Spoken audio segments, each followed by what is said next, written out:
who, not surprisingly in this case, found that the Olympic was at fault, even though the evidence, including eyewitness accounts, suggested otherwise. As a consequence of this ruling, the White Star's insurers declined to pay out on the claim. The damage done to the Olympic was severe. Besides being holed both above and below the waterline, she sustained numerous other injuries, including steel frames buckled, thousands of rivets popped, steel plating dislodged over 4 decks, and distortion to the starboard propeller and crankshaft. To make matters worse, the keel was bent, giving the ship a pronounced list to port.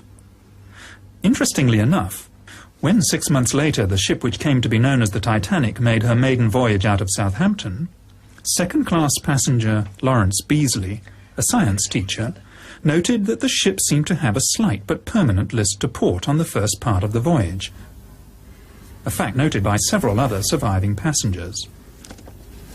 The great hull was patched up in Southampton by riveting steel plates below the waterline and reinforcing with wooden beams above. This work took over 2 weeks, suggesting just how serious the damage was. In October 1911, with these temporary repair works in place, the Olympic then limped back to the Harland and Wolff shipyard in Belfast for more permanent repairs to be done. In fact, some of those temporary repairs failed during the voyage to Belfast. By the way, remember that although this is a model of the Olympic, the 2 ships were virtually identical. It's this fact which made a conspiracy feasible, a conspiracy of monumental proportions. The starboard propeller is going to have to be replaced, and the crankshaft is damaged. There's a crack between the arm and the shaft. But worse, the keel is bent. That's going to give her a permanent list to port, and there's no way we can correct that. We're going to have to cut the ship in half, insert a new frame, and then put it all back together again. The job is going to take months, and frankly, for what it's going to cost, I think it's simply a waste of time.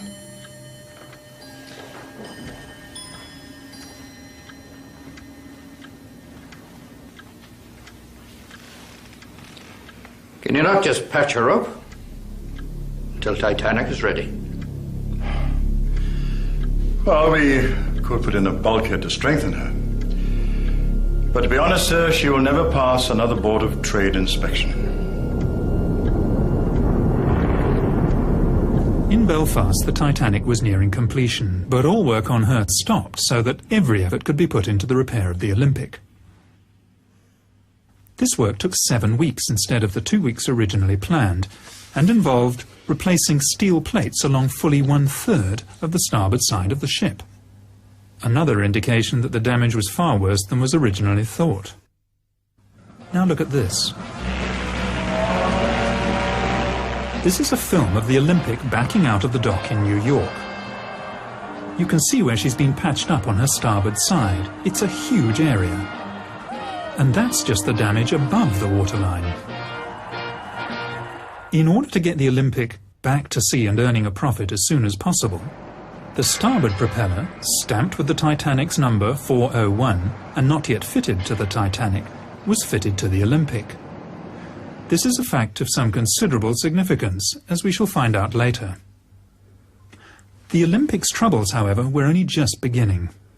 After leaving New York Harbor on the 24th of February 1912, she ran over a sunken wreck off the Grand Banks and threw a propeller blade again on this starboard side.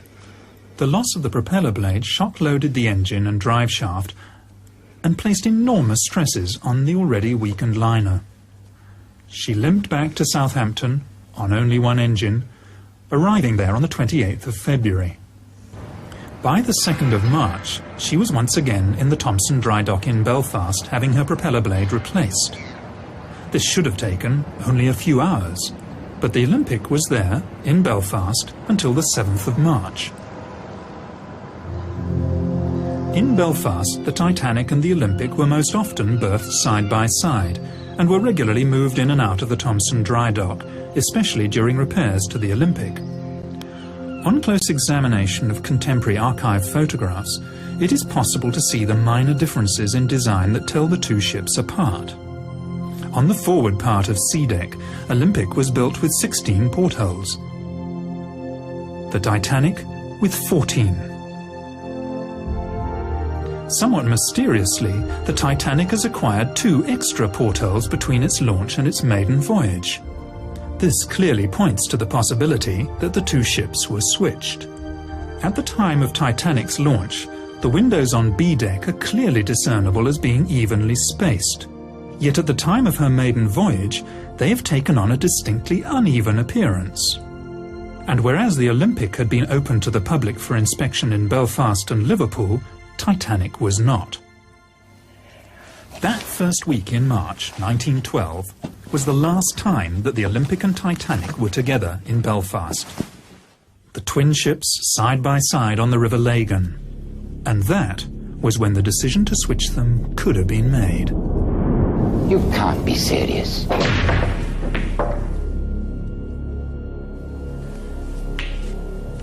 Olympic and Titanic are exactly the same. No one will know we've switched them when they get back to work on Monday morning. We'll just swap the names. Everything else is standard White Star issue.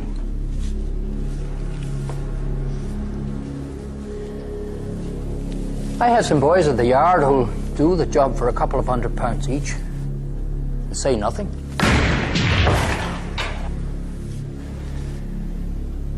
We'll never get away with it. If word of this gets out... It's either that, Ismay, or we both go down. White Star Line and this yard. There's got to be another way. There isn't. We have no choice. Right. That's it then.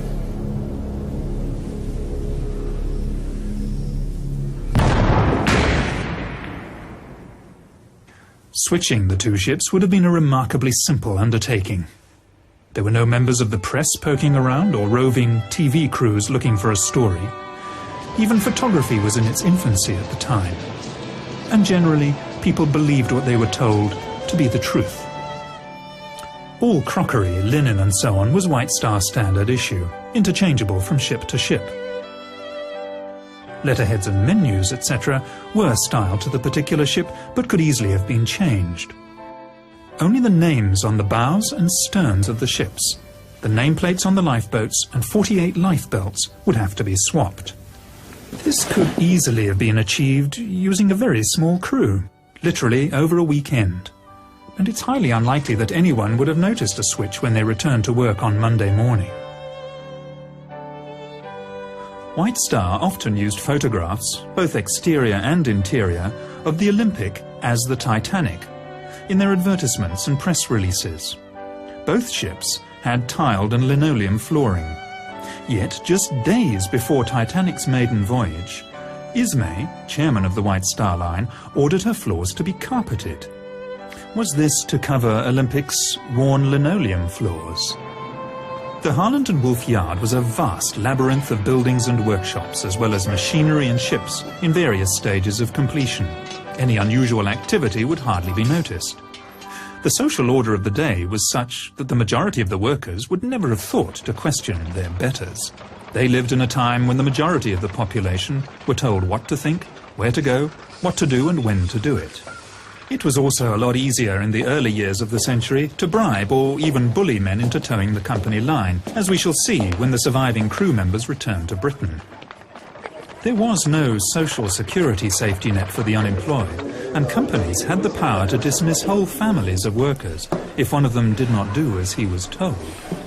There's a wee scam going on here, and the bosses are in on it. They switched those ships 2 weeks ago, and I know it. Listen to me, Paddy. Any more talk from you about two ships being swapped over and you'll end up at the bottom of the River Lagan. So remember that when you get back to your wife and your 17 kids. You Irish scum. The Olympic's original sea trials, conducted by the Board of Trade, lasted 2 full days, while the ship was put through its paces. Strangely, the Titanic's sea trials were a most peremptory affair. No strenuous manoeuvres were carried out, and the inspection was over in time for lunch. Of course, by now the switch had taken place. The collision between the Olympic and HMS Hawke was by no means Captain Smith's first incident at sea. In fact, he had one of the worst professional records of his day. The Commodore of the White Star Line was a show-off, who liked to drive his ships as though they were giant speedboats, and he damaged a few in his time. The 3 incidents involving the Olympic, which probably damaged her permanently, must have put him in a very serious position in the eyes of his employers. Could he perhaps have been summoned by J. Bruce Ismay, chairman of the White Star Line, once it became obvious that the Olympic was a write-off? If so, it would have been a meeting with the very gravest of consequences. Oh, come now, E.J. We've always been good to you. Kept you in brandy and cigars. Besides, it's not going to be that difficult. You've broken a few of our ships, E.J. The Republic, the Germanic, the Coptic. And when that fire broke out on the Majestic and those crewmen were killed... Yes, I know you denied it had ever happened, but we did know. We gave you command of the Olympic, and look what a disaster that's turned out to be. And we always paid you well, E.J. Look, it's not for me. It's for the company. We are in a desperate situation financially, especially after what happened to the Olympic. So, I'm sorry to have to put it to you like this, but you do owe us. We've arranged for a small steamer from the Leyland line to be in a position to take the passengers off. I have a good man lined up for the job. Lord. Captain Stanley Lord. Ever come across him? Well, he's done this sort of thing before. Well, he did the job so well, he received a commendation for it. So, there it is. He'll be there to lend a hand. And I'll be there, of course. Along for the ride. All right, then I want to choose my own officers. Yes. Of course, E.J. Men you can trust, eh? At the time of Titanic's maiden voyage, Britain was in the grip of a coal strike. Fuel was in short supply, and ships and men were laid up in Southampton. And yet, White Star Line had difficulty finding firemen and greasers to work below decks on the Titanic. After steaming from Belfast to Southampton, all but 2 of the firemen aboard the ill-fated liner refused to sign up again in Southampton for the voyage across the Atlantic, preferring to wait for employment on another ship. All these men, in the middle of a coal strike, with so many thousands laid off, what did they know? Shortly before Titanic sailed, Chief Officer Wilde, who was to lose his life 3 nights later, wrote a letter to his sister, in which he said, "I still don't like this ship." Strange thing for a man to say, who had just set foot on board the day before. Unless, of course, he realized he was actually on his old ship Olympic.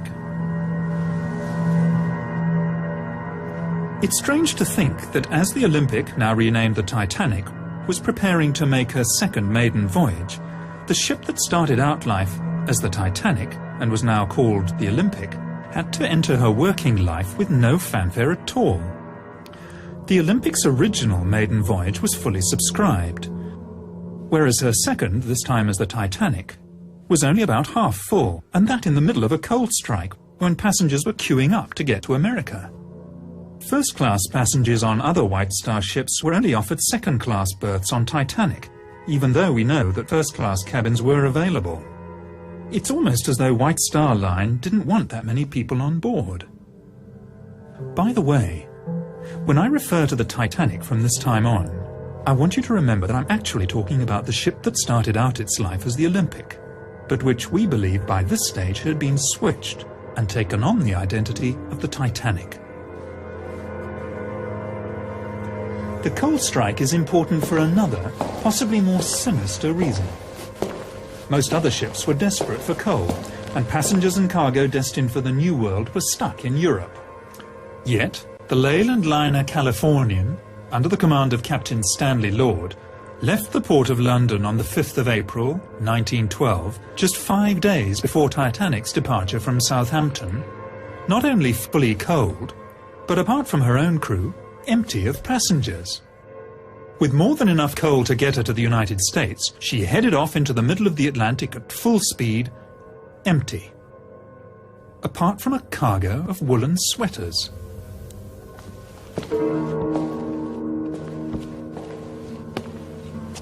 Over 50, mostly first-class passengers, cancelled their passages on the Titanic at the last minute, many of them close friends and business associates of J.P. Morgan. Morgan himself cancelled his passage at the 11th hour, despite having the best suite on the ship, claiming illness. 2 days after the sinking, an American reporter found him in perfect health at the French resort of Aix-les-Bains, with his mistress.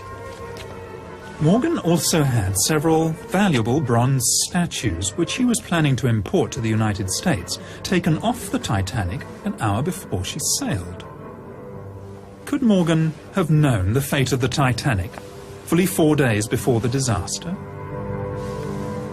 Florence Ismay, wife of J. Bruce Ismay, also turned down the opportunity of taking the maiden voyage on the world's most luxurious liner, preferring instead to take their children on a motoring holiday, after first claiming ill health.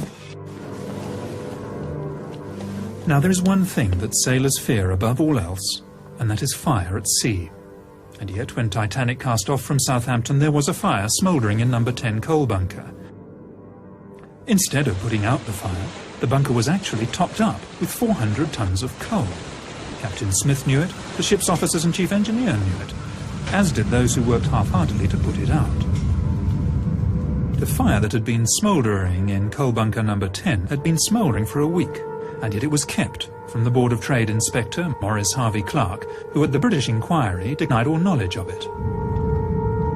Could the fire in coal bunker number 10 have been Plan B? If all else fails, tell the passengers there's a fire, vent the smoke through the ship, and get them off that way.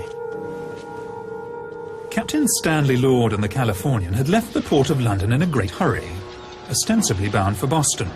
Then, on the evening of the 14th of April, the ship came to a dead stop in the middle of the ice field. Strangely, Captain Lord, 6 foot tall, elected to sleep that night fully clothed on a 5.5-foot couch in the chart room, rather than in his cabin. He also ordered her boilers to be kept fired up and her engines on standby. Why? Was he expecting some sort of emergency that might mean a last-minute dash into the night? That evening, the Titanic received 6 radio messages. The first 3 were from other ships, giving the location of icebergs. The other 3 were from the Californian, more concerned with giving her own position stopped for the night. Those 3 were personally addressed to Captain Smith. It's almost as if Captain Lord was letting Smith know that the Californian was ready and waiting. Captain Smith had delayed turning the corner on the outward southern track. He ordered the turn to the west 10 miles further south than the normal turning point. This was certainly not as an evasive measure to avoid the ice field, but one designed to take him directly into it. He must have known this. Tragically, Captain Lord failed to keep his radio operator awake. Even so, the Californian's last message to the Titanic never got there. The Titanic's radio operators were too busy with passengers' messages.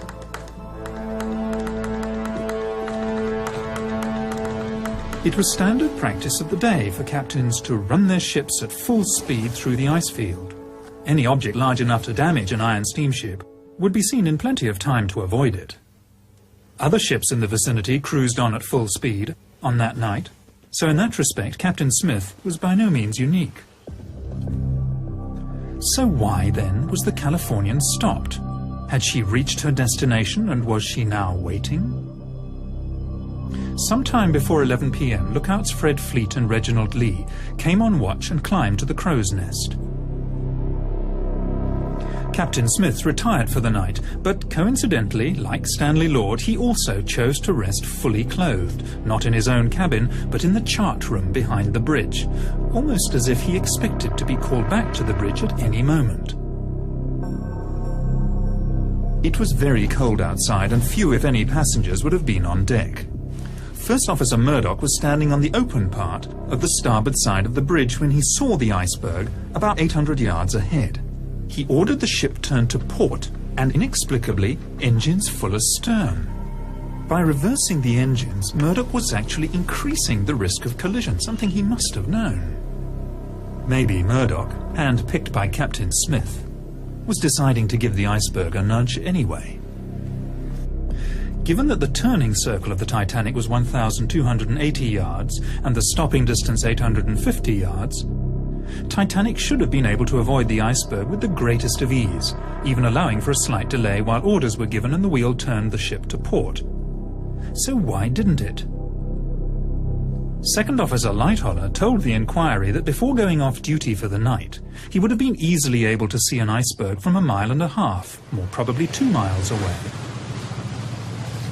He also said that the iceberg would have been just as visible from the bridge as from the crow's nest. Plenty of time to turn and avoid it then. In an emergency such as this, it was never a good idea to turn your broadside to danger. Even if Titanic had rammed the iceberg head-on, it would have stayed afloat. Although up to 250 crewmen would have been killed while they slept in their bunks in the bow. Apart from those on the bridge, and of course those in the forward boiler rooms, the glancing blow with the iceberg would have passed virtually unnoticed. The vibration felt by some of the passengers was almost certainly that caused by the reversing of the engines, and by the time anyone noticed what had happened, the iceberg had slipped away into the night. Captain Smith was on the bridge in a matter of seconds, but instead of a general call to stations, his officers acted as though there were no emergency at all. Second Officer Lightoller, awakened by the sound of steam letting off, claims to have stayed in his cabin until another officer came to get him. His evidence later, to the effect that he had stayed there because he was off duty and thought he should stay where he would expect to be found, simply does not ring true. The bridge was only a few seconds' walk from his cabin in the officers' quarters, and he should have gone straight there at the first hint of trouble. So why didn't he? A few passengers came out of their cabins to see why the engines had stopped, but for the first 40 minutes after the collision there was really no sense of danger at all. One can understand this frame of mind on the part of the passengers, even on the part of the crew. Except for those who were dousing the fires in boiler rooms 5 and 6. After all, they thought they were on an unsinkable ship. But for the captain and the officers, who were in full possession of the facts, there is really no excuse. They dithered because they expected to be rescued. It was 35 minutes before the first distress signal was sent. 35 minutes before the first radio emergency, CQD, was sent. 45 minutes before starting the pumps. 45 minutes before starting to prepare the lifeboats. And a full hour and 25 minutes before the first one was launched. Only 6 crew members were on watch at the time Titanic struck the iceberg. First Officer Murdoch and Sixth Officer Moody were later drowned. Of the surviving crew members, Quartermaster Alfred Oliver was aft of the bridge at the time and saw nothing. Helmsman Robert Hitchens was hastily transferred to a job as harbour master in Cape Town, which leaves lookouts Frederick, Fleet and Reginald Lee. At the British inquiry, as a witness, Frederick Fleet was clearly defensive, edgy, obviously didn't trust his questioners, and at times was downright surly. But then he was under the watchful gaze of J. Bruce Ismay, the chairman of the White Star Line, and the lawyers. I'm no judge of distances or spaces. Was it a mile away, or how far away was it? I cannot say. Can you not give any estimate? No, sir. Was it half a mile? I cannot say. It is impossible to tell. Was it as far away as the boat's length? I could not say. Can you not say anything about it? No, sir. You really do not understand. That gentleman is not trying to get round you at all. Well, some of them are, though. Is there any more I'd like to have a go at me? When Titanic came to a rest, Captain Smith asked the fourth officer, Joseph Groves Boxall, to work out a position. It is clear from the records that Titanic's navigator worked out a position that was 12 miles away from where they actually were. This was to prove a fatal mistake. We know he was 12 miles out in his calculations because of the actual location of the wreck. The position that Boxall gave would have put the Titanic within sight of the Californian. Was that where he thought he should have been? For some reason, Captain Smith ordered the Titanic to move half speed ahead for another 5 minutes before stopping the engines again for the last time. Maybe he was heading towards the ship whose lights could just be made out on the horizon, expecting it to be the Californian. Several survivors mentioned the sighting of a ship about 5 or 6 miles from the Titanic. The Titanic could easily have steamed there, yet Smith was content to assume the ship would sail over to him, because he believed it was the Californian. At this point, let's examine what's happened so far. A stricken ocean liner is dead in the water. A rescue ship, the Californian, is standing by. Messages have been sent to Captain Smith from the Californian, stating exactly where she is waiting. Captain Smith can see a stationary ship on the horizon, and having received inaccurate information from Fourth Officer Boxall as to his position, he assumes it's the Californian and everything's going according to plan. At about midnight, the Titanic started sending up her distress rockets, red, white and blue.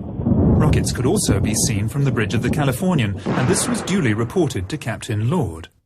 Captain Lord asked what colour the rockets were. In fact, over the next 2 hours, Lord repeatedly asked his officers about the colour of the rockets. Was he expecting to see red or blue signals? Very likely. But whether he was or not, the answer from the bridge was always the same. Only white rockets could be seen. He therefore, rightly, assumed that the rockets were not coming from the Titanic. Survivors reported that the rockets launched from the bridge of the Titanic soared up several hundred feet into the night sky, bursting with an ear-splitting report. The rockets from the ship that was visible from the Californian only went as high as the top of her mast, and even at 4 to 5 miles distant, the officers would have quite reasonably expected to hear a report. But they heard nothing. It seems most likely that the ship seen from the Californian was a wooden sailing bark called the Samson, conducting illegal seal fishing activities on the ice floes at the time. The white rockets she was firing, to mast height only, were intended to recall her small rowing boats. A few months after the disaster, the captain of the Samson said that he had also seen a large liner firing rockets and that he had not gone to investigate because of his own illegal activities. The Californian's apprentice, Gibson, later testified that he saw only 8 rockets fired from the ship, and all white. The Titanic had fired at least 18, possibly as many as 22, and had included red and blue. Titanic survivor Miss Edith Russell said the officers told them all, "Don't worry, the Californian will pick everybody up if you don't come back for breakfast." How could they possibly have known it was the Californian? It's hard to believe in such an emergency, but they were letting lifeboats go half full. They knew the ship was sinking, nobody could be that stupid. But they expected the ship on the horizon to come steaming over. But it was the wrong ship. The Californian was 19 miles away, where Captain Stanley Lord waited for coloured rockets. At around 1 a.m., it must finally have dawned on Captain Smith that the rescue upon which the survival of so many depended was not going to materialise. Now boats are being let go full, and passengers are beginning to panic. As the senior surviving officer, much credence and publicity was given to the evidence of Second Officer Lightholler. I did not leave the Titanic, sir. The Titanic left me. He was evasive in response to pertinent questions at the American and British inquiries, out to protect first and foremost his own reputation, and then that of the White Star Line. At the British inquiry, he claimed, The Titanic began her turn to port before the lookout rang down from the crow's nest. How would he have known this? He said he was in his cabin at the time. Lightoller also said at the American inquiry, There was no mist 10 minutes before the ship struck the berg. Flatly contradicting the evidence of the two lookouts. And how would he have known this if he was in his cabin? He also lied about the number of ice warnings received on the bridge, as if to suggest that the iceberg came as a surprise. I do not remember any ice warnings being posted on the bridge. Lightoller, along with second radio operator Harold Bride and ship's baker Charles Joffin, all claimed that after getting off the Titanic, they stayed in the water for up to an hour. I was in the water for between half an hour and an hour before I climbed aboard the upturned collapsible. 20 of us spent most of the rest of that night balancing on the upturned boat, while I gave the orders. Lean left and lean right. This is quite clearly not possible. We know that the sea temperature that night was between 2 and 3 degrees below freezing. Average life expectancy at that temperature between 3 and 4 minutes. This testimony would simply not stand up today. It is quite clearly fabrication. Just before 5:30 on that fateful morning, Captain Stanley Lord woke his radio operator, only to discover that the Titanic had already sunk. He set off at full steam for the wreck site, but of course he was too late. The Carpathia had already arrived and was picking up survivors. Notable amongst these was J. Bruce Ismay, who had slipped into a lifeboat at the last minute. For this he was to pay the price in public shame for the rest of his life. As the Carpathia steamed towards New York, Ismay was supposedly taken to the doctor's cabin and put under sedation. Even so, he managed to find time to send 3 separate telegrams to the White Star's New York office, urging them to hold the Cedric in New York Harbor so that the Titanic's surviving crew members could be taken straight back to Southampton. Hastily organized, the American inquiry failed to ask the right questions. Titanic surviving officers stonewalled, as did Ismay himself. Several experienced sea captains were called to give evidence regarding the wisdom of steaming at full speed through an ice field. But they all said the same thing. Maintaining full speed in the vicinity of ice was perfectly normal, and on the night in question, the icebergs could be seen at between 5 and 6 miles distant. It never occurred to anyone to ask the simple question, in that case, why did the Titanic hit an iceberg? When the surviving crew got back to England, they naturally expected to go straight home to their loved ones. Instead, they were all herded into a railway shed and held for nearly 24 hours before being made to sign pieces of paper. A lot of them were under the impression that they were signing the Official Secrets Act. Was someone trying to suppress something here, some vital piece of information? Remember what it is you've put your names to. If there's any talk of the ship being swamped in Belfast, or any stories of insurance fraud going on, then there will be 20 years of His Majesty's pleasure awaiting you and no job to come out to when it's over. So, think on this when you see your wives and sweethearts.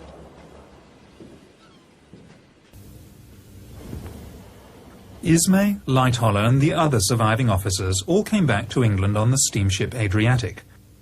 There can be little doubt as to the main subject of conversation on their voyage. They were all to be star witnesses in the forthcoming British inquiry.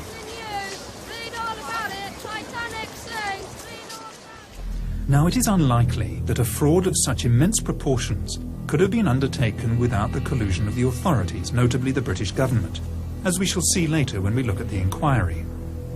In fact, it makes perfect sense for the government of the day, under Prime Minister Lord Asquith, to have colluded in a cover-up.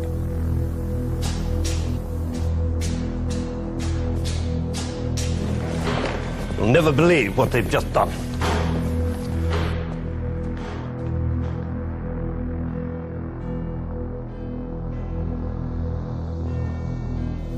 How many? I'm told 1,500. The position is simply this, Prime Minister. The White Star Line is on the verge of bankruptcy. Now, if White Star were forced to go into liquidation, the Holland and Wolf Yard in Belfast would also be placed in a very precarious position, perhaps even forced to close down. Now, that means that 20,000 men will be laid off, not to mention the effect on all the subsidiary and dependent industries. Quite frankly, it is a political situation we cannot afford, Prime Minister. Alienate the Irish, and we will most certainly lose seats in Belfast. The Fenians, the Republicans, will seize the opportunity. And with our majority gone, we will undoubtedly lose the next election, Prime Minister. There is the chance of a blunder here of unprecedented proportions. We are going to have to go along with this, Prime Minister. I will not see a stain put upon the British government. Not for the White Star Line, not for Holland and Wolf, not for the Irish, and certainly not for the interests of J.P. Morgan. I would also remind you, Prime Minister, that as part of the arrangement for an American company to acquire the White Star Line, J.P. Morgan agreed that this government could requisition his ships as Royal Naval Reserves should the need arise. I would also remind you, Prime Minister, that the situation in Europe is becoming ever more doubtful. If the White Star Line were to go into liquidation, the major creditor would be J.P. Morgan himself. Now, as both owner and banker, he would certainly exercise his rights to seize his assets. And we would lose all those ships, Prime Minister. It's a sad day for England, when the policies of a British government are dictated by greedy and ruthless businessmen. And if it ever became public... Doubtless you have someone in mind to run the show? Yes. I thought we could bring Mersey out of retirement. He's reliable, he knows how the system works, he's discreet, and he will do what needs to be done. My son is called to the bar. I would be more comfortable if he were there to keep an eye on things. Of course, Prime Minister, we'll find employment for him in the Attorney General's office. Very well, then. But neither I nor the administration know anything about it.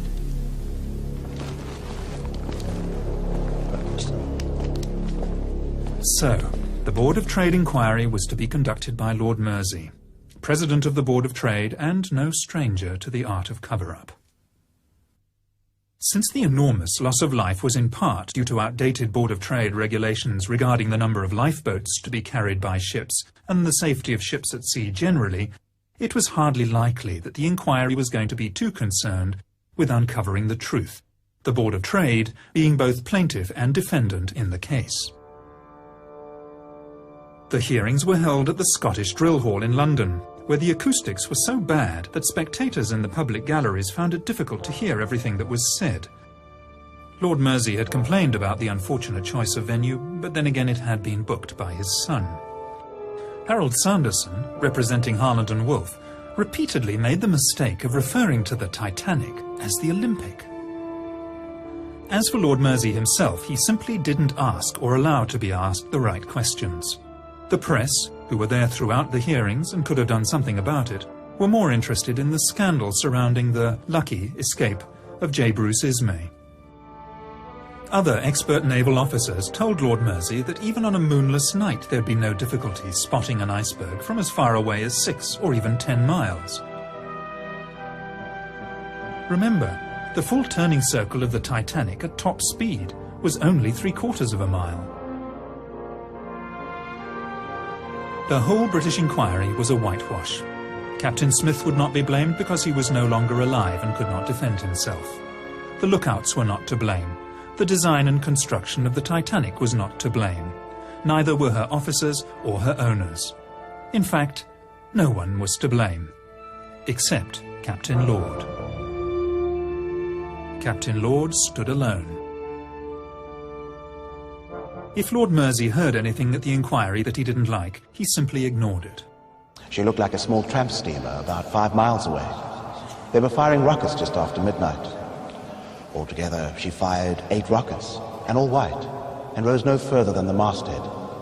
I think we are all of the opinion that the distress signals which were seen from the deck of the Californian were, in fact, the distress signals from the Titanic. I went down below to Captain Lord, who was sleeping in the chart room. He asked me again if I was sure there was no color in the rockets. So I said, no, they were all white. I think the onus of proof in this matter is upon the Californian. That it will be for the Californian to satisfy us that they were not the signals of the Titanic. Whenever a Titanic survivor referred to the mystery ship that they'd seen on the horizon, as often as not, Lord Mersey would interject with, "You mean the Californian?" There was barely an attempt at cross-examination, and, as happened so often, Captain Lord declined to defend himself. Perhaps out of fear that he might reveal his part in the conspiracy. Furthermore, when the inquiry heard from passengers who'd been aboard the Mount Temple that they'd actually seen the Titanic on the horizon and were even close enough to hear the last 2 reports of her rockets, Lord Mersey repeatedly interrupted them. You do not give me the answers that please me.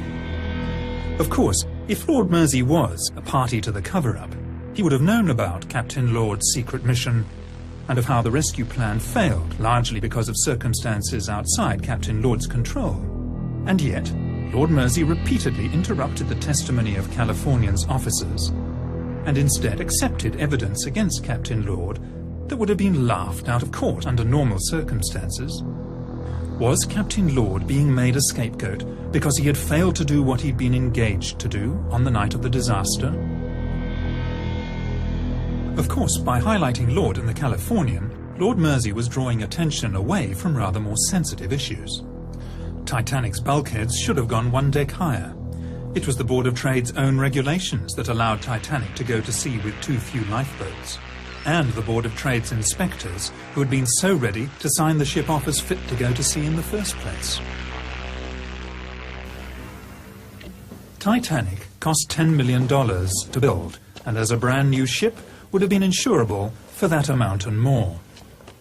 The Olympic, on the other hand, damaged beyond economic repair, would only have been insurable for a much smaller amount. A motive for switching the ships is clear. Normally, White Star Line, when they insured their ships, took on part of the risk themselves, and it was at first thought that Lloyd's of London would only be liable for $7.5 million. Not so. For just 1 week before the maiden voyage of the Titanic, which we now know was in fact the Olympic, White Star Line upped their insurance on the vessel dramatically. And, incredibly, just 5 days after the sinking, Lloyd's paid out $12.5 million.